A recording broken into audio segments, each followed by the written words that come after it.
Dentro había una mujer. Nadie sabe su nombre. Tenía alrededor de 30 años y fue enterrada en lo que hoy es Turquía hace casi 9.000 años. A su lado, un espejo de obsidiana pulida, agujas de hueso y semillas. No de trigo, no de lenteja, semillas de amapola. La misma planta que eventualmente se convertiría en opio, morfina, heroína y una de las mayores crisis de salud pública del siglo XXI. Pero eso fue mucho después. Esta historia empieza mucho antes. Hace unos 10.000 años, en algún lugar entre Turquía y el mar Caspio, los humanos recién estaban aprendiendo a quedarse quietos. Toda la historia anterior había sido moverse, seguir animales, seguir las estaciones, seguir la comida. La agricultura los hizo parar.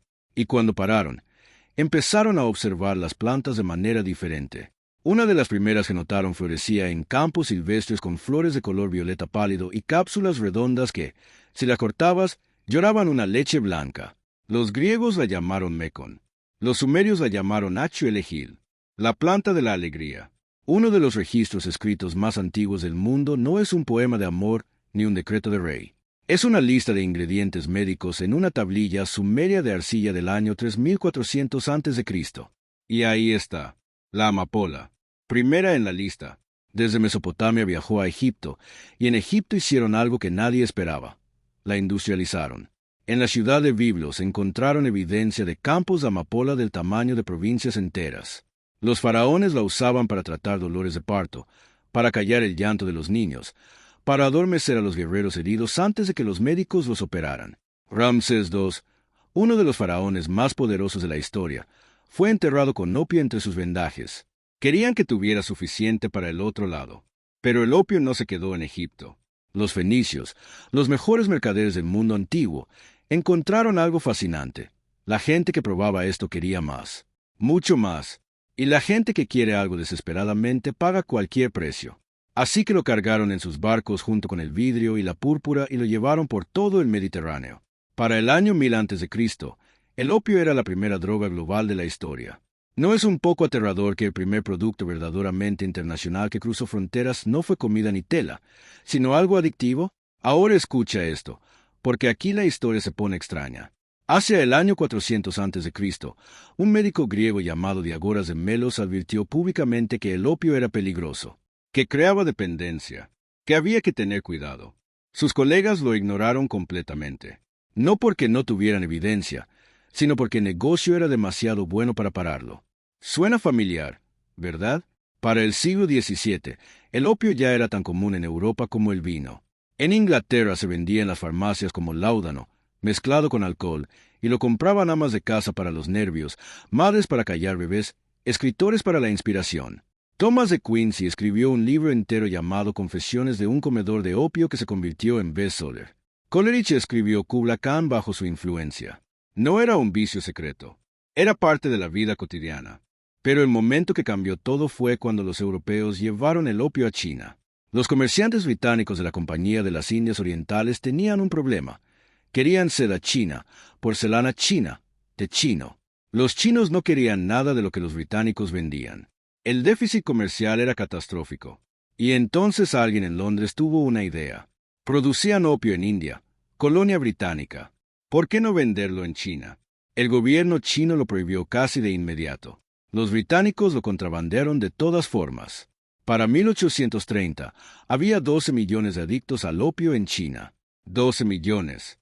Cuando China intentó confiscar y destruir los cargamentos ilegales, Gran Bretaña le declaró la guerra. Literalmente. La primera guerra del opio, 1839. No fue una guerra por territorio ni por ideología.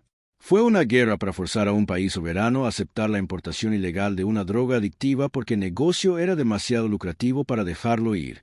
Gran Bretaña ganó. ¿Y todavía más extraño? Cuando los científicos alemanes aislaron el principio activo del opio a principios del siglo XIX y lo llamaron morfina, lo presentaron como la solución. La morfina era tan potente que pensaron que sería la cura para la adicción al opio. Luego llegó la jeringa hipodérmica en 1853 y empezaron a inyectarla directamente. Para fines del siglo XIX, la adicción a la morfina era una epidemia. Y entonces la empresa Bayer, la misma que hoy te vende aspirina, sintetizó una versión nueva, más potente, que según ellos era no adictiva y la pusieron en el mercado en 1898. El nombre que eligieron venía de la palabra alemana para heroico, Eruach. La llamaron heroína. La vendieron como jarabe para la tos. Pero eso no es lo más alucinante de esta historia. En los años 70, el gobierno de Nixon declaró la guerra contra las drogas. Se criminalizó el opio y sus derivados. Se armaron campañas enormes sobre los peligros de la adicción. Y en paralelo, las farmacéuticas americanas llevaban años desarrollando versiones sintéticas de opioides que dijeron, bajo juramento ante reguladores, que no eran adictivas. En 2019, se reveló que la familia Sackler, dueña de Purdue Pharma, había pagado a médicos para recetar Oxycontin de manera masiva, sabiendo que era altamente adictivo. Las cartas internas así lo confirmaban. Para ese momento, los opioides ya habían matado a más estadounidenses que toda la guerra de Vietnam. Una planta que los humanos miraron hace 10.000 años y pensaron que era un regalo de la Tierra. Una molécula que tu cerebro tiene receptores específicos para recibir, como si hubiera estado esperándola. Una historia de medicinas y guerras y bestsellers y crímenes corporativos y millones de vidas destruidas que llevamos medio siglo repitiendo en diferentes versiones. Y esa mujer en Turquía, la del espejo de obsidiana y las semillas. Ella no sabía nada de lo que vendría. Solo sabía que la planta hacía algo que valía la pena guardar. Y las personas que la amaban se aseguraron de que nunca se fuera sin ella. Una última cosa antes de que te vayas. Escondí una moneda falsa de plomo dentro de este video. Si la encuentras y me dices exactamente dónde está en los comentarios, te mando algo mejor que una gift card. La vergüenza de haberme creído.